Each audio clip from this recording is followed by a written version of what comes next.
ఓం నమో భగవతే రుద్రాయ. మార్చి 19, 2026 గురువారం మనకి నూతన సంవత్సరం. శ్రీ పరాభవనామ సంవత్సరం అనేటటువంటిది మనకి ప్రారంభమవుతూ ఉన్నది. తెలుగు వారందరికీ కూడా కొత్త సంవత్సరము. దీనినే ఉగాది అని కూడా అంటూ ఉంటారు.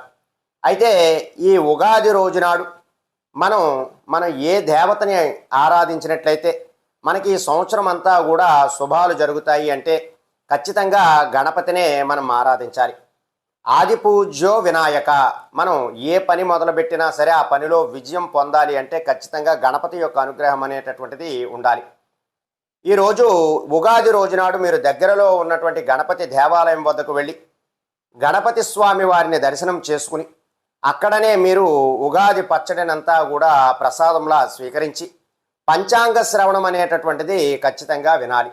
ఈ పంచాంగ శ్రవణం వినడం ద్వారా మనకి ఉన్నటువంటి నవగ్రహ బాధలు, ఈతి బాధలు అన్నీ కూడా తొలగిపోయేటటువంటి అవకాశాలు ఎక్కువగా ఉంటాయి. అలాగే మన రాశి ఫలితాలు, మన నక్షత్ర జాతక ఫలితాలు అనేటటువంటివి ఈ సంవత్సరం ఎలా ఉన్నాయి అనేటటువంటి విషయాలన్నింటినీ కూడా తప్పనిసరిగా తెలుసుకోవాలి.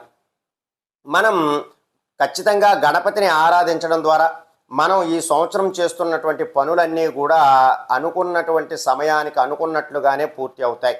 కాబట్టి ఈ ఉగాది రోజునాడు ప్రతి ఒక్కరూ కూడా పిల్లలు, పెద్దలు అందరూ కూడా దగ్గరలో ఉన్నటువంటి గణపతి దేవాలయం వద్దకు వెళ్ళి ఆ గణపతి స్వామి వారికి మనస్ఫూర్తిగా నమస్కారం చేసుకుని ఈ సంవత్సరం అంతా కూడా చక్కగా ఉండాలి అని స్వామివారిని కోరుకుంటూ ఈ యొక్క ఉగాది పండగనంతటినీ కూడా జరుపుకోవాలి.